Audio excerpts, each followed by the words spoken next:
Gente, pra vocês da saga, pra vocês saberem tudo que acontece na saga, vocês vão ver agora. Vocês vão ver agora, galera. Pera aí, galera. Pera. Gente, é sério, eu não pus o diamante. Eu não sei em qual camada que eu tô, galera. Tem muito! Tem muito! Tem muito! Certeza que tinha que ter lava lá, né? Certeza! Certeza que tinha que ter lava lá, né? Certeza. Achei um diamante.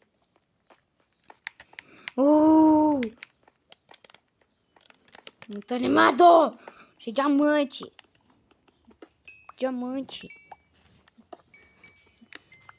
Era só pra eu gravar o diamante. Então vamos tentar achar mais. Acabei de gravar aquele vídeo lá que eu achei o gato. Comprou alguma coisa? Gente, o nosso primo pode falar aqui agora, viu? É porque é só um vídeo normal. Que eu achei diamante, de minério. Aqui. Gente, eu achei diamante. Tô indignado. Achei diamante! Ela comprou. Gente, você não pode falar aqui. Isso daqui, que isso daqui é nada da saga. Embora pra minha casa, falar que ela não tá aqui. Aqui. Lápis azul, librão pra fazer encantamento. Peguei quantos? 5. Podia ter feito isso fortuna na minha picareta. Gente. Tô começando a sentir o cheiro do diamante. Tô sentindo o cheiro dele. Tô sentindo o cheiro do diamante. Tô sentindo o cheiro dele. Eu tô por perto. Tá aqui perto.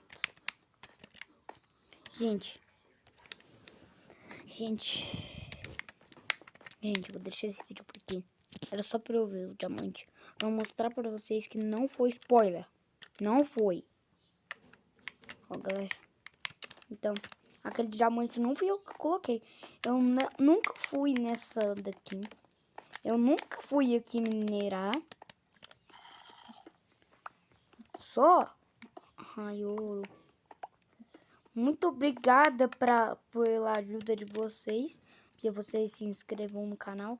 E muito obrigado pelos ouros, ó. Quem quer ouro, quem quer ouro. Quem quer ouro, quem quer ouro. E fui, galera. Esse episódio foi só pra mostrar pra vocês o quanto eu sou bom de Minecraft. Jogava 2 anos atrás. E tchau, galera. Esse foi o vídeo. Tchau, toma ouro, toma ouro. Tchau, galera.